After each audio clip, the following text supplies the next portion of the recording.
అన్న గల్లీలో మస్తు దోమలు మోపైనాయి, పొద్దుముకి పొగ సక్క గొడతలేరు, జర అరుసుకోరాదు. కరెంటు స్తంభం మీద బుగ్గ ఎలుగుతనే లేదు, ఎన్ని రోజులాయక్క చెప్పి ఒక్క పారనొచ్చి చూడవైతివి. మోరి వంగుతుంటే ఎవ్వరు పట్టించుకోరేంది. ఏమో వైర్లు వేయాలని గల్లీలో మొత్తం తవ్విండ్రు, రోడ్డు మొత్తం మట్టి మట్టి ఉన్నది, మళ్ళా చక్కగా చెయ్యరా. గిట్లుంటాయి తిప్పలు. ఏదున్నా కార్పొరేటర్ల కాడికి పోయి కూసోవాలి, పనులు చేపించుకోవాలి. ఇది మొన్నటిదాకా, ఇక ఈ కంచెల్లి గీళ్ళు. రైట్. ఇక హైదరాబాద్ లో స్పెషల్ ఆఫీసర్లు ఏలుబడి చాలా అయింది.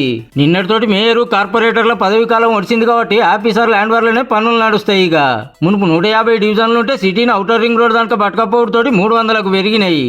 మొన్న 7 మున్సిపల్ కార్పొరేషన్లు 20 మున్సిపాలిటీలు జిహెచ్ఎంసీలో కలుసుడుతోటి ఇంత పెద్ద పట్టణానికి ఒకటే కార్పొరేషన్ ఉంటే ఏలుబడి కష్టమని 3 చేసిందన్నట్టు గవర్నమెంట్.